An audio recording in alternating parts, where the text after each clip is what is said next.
Carissimi Edoardo e Gloria, in questo giorno così speciale vi auguro che questi sguardi vi accompagnino per tutto il vostro cammino insieme e che i vostri sorrisi vi aiutino a superare ogni sfida. Vi auguro un amore pieno e sincero.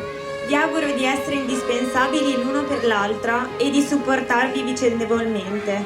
Vi auguro condivisione, e non solo di momenti belli, ma anche di quelli difficili, perché saranno quelli a rafforzarvi e a farvi crescere arricchendovi. Vi auguriamo, dal profondo del nostro cuore, un futuro luminoso, ricco e pieno delle più grandi soddisfazioni che la vita possa regalarvi. Vi auguro di essere complici, di ascoltarvi, osservarvi ed essere attenti ai bisogni l'uno dell'altra, perché ciò di cui noi tutti abbiamo bisogno non è di un amore perfetto, ma di un amore attento e rassicurante. Buona vita insieme. Oggi brindiamo alla vostra immessa gioia.